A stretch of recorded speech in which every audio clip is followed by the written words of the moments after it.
The fourth game you beat in 2020 is Def Jam Fight for NY. It's not the first time I've beaten it. No, you've beaten it a couple times. 3 times. 4 times. Probably 4 times. How does this game differ from other fighting games?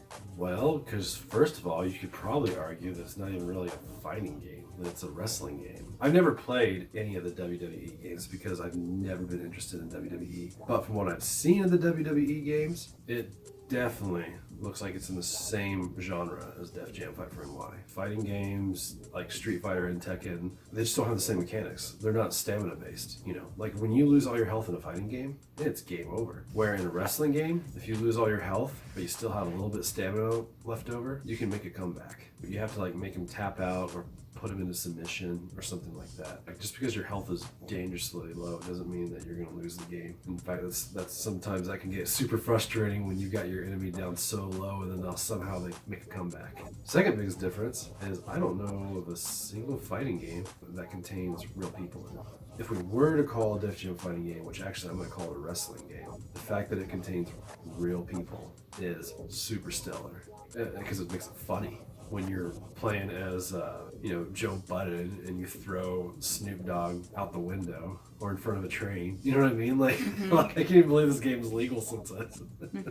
Yes, these are real people that you are doing horrible things to. I just think it's crazy. And I don't even know if such a game would come out today, even though there's rumors that they are working on a new one, which would be amazing. Because for me, it would be an educational experience.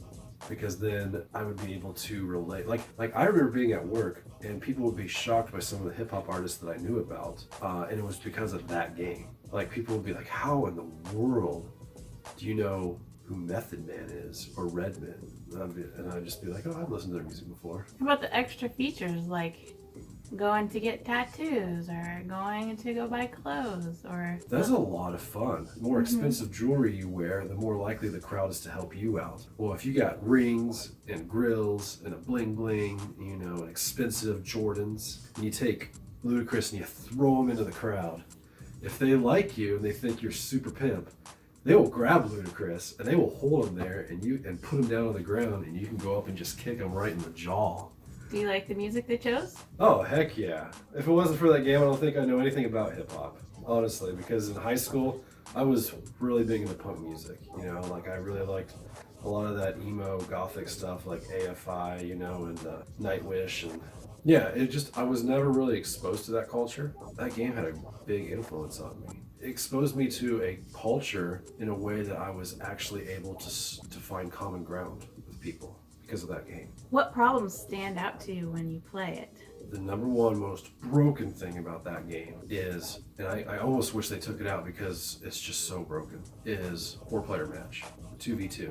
If your teammate gets knocked out in a 2v2, there is literally no possible way to make a comeback because the targeting system in it kind of sucks. In a 2v2. And actually the targeting system sucks in a free-for-all as well. Where the game shines at its best is 1v1. The free-for-all is kind of broken because you can literally just stand back in the ring and try to avoid the fight and wait till everyone else is super weak and beat up and then come in and just pick them off. And then 2v2 is super broken and boring because I felt like I spent more time trying to protect my teammate than actually being offensive. Free-for-all was boring because you could just wait it, and 2v2 was completely broken. How'd you like the storyline?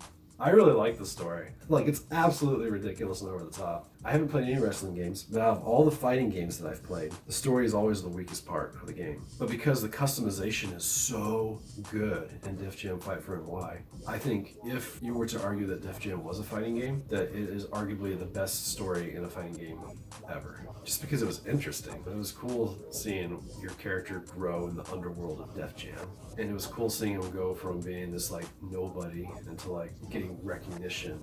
And it was so funny coming up with different outfits for him. Because they're in the cutscene They're in the cutscenes, yeah. The start where they're taunting each other. Well, I mean the story cutscenes. Yeah, that was another cool feature, is that however you decked out your character, they kept that outfit for the cutscenes. What would you rate Def Jam? I'd rate it an 8.9. What keeps it from being such a fantastic game literally is the free-for-all and the 2v2. If it was just optional, who cares? It's optional. But there's a lot of story missions where you're doing free-for-all or 2v2. As far as the rest of the game, it's one of the funnest games I've ever played. I can honestly say it did change my life, and it helped me make friends with people who I otherwise would have nothing in common with.